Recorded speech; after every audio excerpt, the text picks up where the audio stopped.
All right, so in this video, we're going to talk about establishing some effective and efficient ways to determine whether or not a series converges or diverges. And you'll hear me refer to this theorem that I have up on the screen a lot. And I'm not going to give it any fancy name. I'm just going to say theorem. And anytime I address it in the future, this is where that information is coming from. Okay. So there's four parts to this, four really helpful things in determining if a series converges or diverges. All right, the first one says if series A sub n and series B sub n both converge, then if you add them together or subtract them together, the new resulting series will also converge. So two convergent series, put them together, and it'll still converge.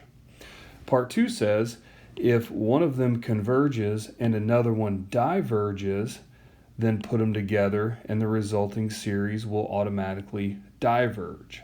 Okay, so both converge, put them together, it converges. One of them diverges, put them together, it automatically diverges. Now, I went ahead and I included this note in here to be clear about something. If they both diverge, that doesn't mean when you put them together it's going to diverge automatically. If they both diverge, the result may converge or diverge. Okay, so that's a really important thing to remember right there. The third part is kind of trivial almost. If C is a non-zero constant, the series without the constant and the series with the constant are both going to do the same thing, either converge or diverge. In fact, this constant essentially could be pulled outside of the series, and then you're looking at the same thing. And if we converge to, let's say, 5, then this one would be 5 times C, still convergent. Okay, so that one's not too bad. The fourth one's pretty interesting in that it helps us almost re-index, if you will, because we're told the series starts at 5 and we want it to start at 10. That's not going to affect convergence or divergence. So convergence and divergence are unaffected by deleting a finite number of terms from the series. So if I delete 3 terms from the very beginning, that's not going to change convergence or divergence. It might change what it converges to, but it won't change the overall idea on whether or not it converges or diverges. Okay, so again, this is a really helpful theorem. You'll hear me refer to it as theorem moving forward. This is the one I'm talking about. All right, so now, in addition to the theorem that we just talked about, another way to determine if a series converges or diverges is to be able to classify it as possibly geometric. And if you remember back from college algebra, a geometric series is one where you're going to have a common ratio between terms. Now, if it's been a while since you've studied geometric series, you can go back and watch the videos that I have on my college algebra page. I actually derive the sum formula that I'm going to show you here in a second in that video. And so if it's helpful to you to see that, I would encourage you to go back and take a look. So here's our geometric series where R is the ratio. Just like I discussed a moment ago in that last theorem, we can re-index and it's still going to be the same thing. For example, maybe I'll go from n equals 0, in which case we would have an A times R raised to the n at that point. So both of these are the same. The reason I mention it now is because depending on the text, the author might prefer one over the other. It's the same thing. Okay? So now, this thing's going to converge.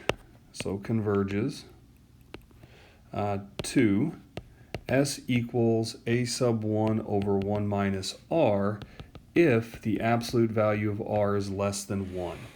All right, so this one is actually one of the more direct ones in the sense that we're going to be able to tell very quickly if it converges or not. And taking it a step further, which is pretty uncommon, if it converges, we can actually determine what it converges to. Okay, so again, most of the time we're not going to be determining what it converges to. It's going to be either yes, it converges, no, it doesn't. This is a special case where we can take it a step further if necessary. Okay, again, I would strongly encourage you to go back and watch the college algebra videos where I derive all of this, and I even talk about why this condition is necessary. And so, again, it's on my college algebra YouTube page under geometric series. All right, so I've gone ahead and put a problem up here on the screen pertaining to geometric series. We're going to find all values of x such that this series converges. Now, first thing that I'm going to do is rewrite it so it fits a more geometric formation. And so we're going to have our series, and then we're going to have this sine of x over 3 all raised to the n. So you can now see that I've got this format right here. I guess it's closer to this one, but now I've got it set up. I've got this base, and I've got my index being my exponent up here. And so for this to be true, for this to actually converge, the absolute value of the ratio has to be less than 1. Well, here sits the ratio, right? The ratio is going to be the base. So I'm going to take the sine x over 3. I'm going to take the absolute value of it, and I want to make sure that it's going to be less than 1. So we'll solve this for x. So if we solve it for x, we get absolute sine x less than 3. Well, that's true for all x. True for all x. We know that because sine is bounded between 1 and -1, and the absolute value of it would still be between 0 and 1 then, and which would always be less than 3. So no matter what value you put in for x, any value you want to, this infinite series will always converge. True for all x. There we go. Now, to figure out what it converges to, what I would do is I would use this formula right here. The a right here, I wrote a sub 1 just as a reminder. That's always going to be the first a value. So in our particular problem here, if n is 0, and I plug that in there, and I plug that in there, that's going to give us a 1. So the sum would be 1 over, and then 1 minus the ratio. And the ratio we found to be sine of x over 3. So in this particular problem, again, converges no matter the x. What it converges to, no matter the x, would be this guy right here in green. Okay, so we'll shift away from geometric series now. But remember, if you're trying to figure out convergence or divergence, if you can convince yourself you're dealing with a geometric series, it's pretty self-explanatory. But let's talk now about harmonic series. And the harmonic series is a very special case of another test that we'll study in the next section. But the harmonic series says that if you have this infinite series of 1 over n, this is the harmonic series, and it will always diverge. Okay, will always diverge. And we can actually prove that again in the next section as well. But we'll take a look now at this particular series. So if we want to determine convergence or divergence, we need to figure out our options. What can we do? Well, seeing as the setup is what it is, I would probably recommend simplifying this. I would take this n up into both both terms in the numerator here and here. And in doing so, we would have our infinite series, and this would be a 2 to the negative n plus 3 over n. Now, I'd probably go a little bit further with that as well. I'm going to go ahead and split it up into 2 separate terms and do a couple things here. So the first one, we've got our 1/2 raised now to the nth power, and then we'll have a plus 3 with our 1 over n. Okay, so a little bit of algebra there got us a long way. So for this guy right here, just this one right here, I can see that it's geometric. My ratio is going to be 1/2. Since 1/2 is less than 1, this guy right here is going to converge. So what I'm going to write, and this is going to be important, this is some stuff that I'll be looking for. This guy right here converges by geometric. So converges by geometric.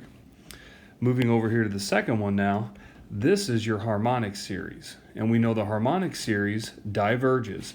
This 3, remember the constant, does not affect convergence or divergence. So because this thing diverges, the 3 is also going to still be inclusive in this diverging. So this is going to be diverges by harmonic. Now, we still haven't answered this question though. Does this converge or diverge? And so we'll carry it down one more step. We'll say convergent plus divergent always implies diverges. That convergent plus divergent implying this, that's by the theorem we discussed earlier. So I'm going to say by theorem. So the final answer here is diverges by our theorem. Now, these explanations that I gave, these are things that you will be required to show me. If I give you a problem like this and say, determine does it converge or diverge, it is more than just a multiple choice question. All of your work has to be there to support your conclusion. And so breaking it apart like this, talking about the different ways we've determined, geometric, harmonic, the theorem, all of that stuff will need to be noted for each of these problems. Okay, so we've discussed now the geometric, we've moved into the harmonic, and now we'll also talk about another test called the divergence test. The divergence test says that if you take the limit of a sub n, this guy right here, and if you think back to how we talked about the nth partial sum, what we're doing here is very different than just taking a limit of this at face value, okay? The divergence test is actually going to bring some of this all together, I hope. So we're going to take the limit now of the a sub n, assuming it's not 0, then we can say the series diverges, okay? I also want to point out, if it is 0, that does not imply that the series converges. So it really truly is just going to give you the answer that it diverges, or we know nothing, okay? So we'll take a look at this example here. And using the divergence test, many times it'll be called an nth term test for divergence, but you can certainly just call it the divergence test. We'll do the limit as n goes to positive infinity of this guy right here. And you can see this equals pi over 2, a limit we've done many times. And so since that does not equal 0, we know the symbol for therefore. Since that does not equal 0, therefore the series inverse tan of n diverges by the divergence test. Okay, so again, even though it's a very trivial idea by looking at it, the explanation still needs to be given so that it's justified. Okay, and again, this pi over 2, this does not mean that's where this thing converges. All we're saying is that since this does not equal 0, the overall series diverges, right? So this, again, this number here is nothing when it comes to this guy right here. It's just the fact that it's not 0. Okay, so this is a really, really helpful test, one that you'll hear me talk about a lot. I generally, if it's not an obvious problem, I usually start with the divergence test to see where it takes me, and if it's inconclusive, then I can certainly investigate other avenues.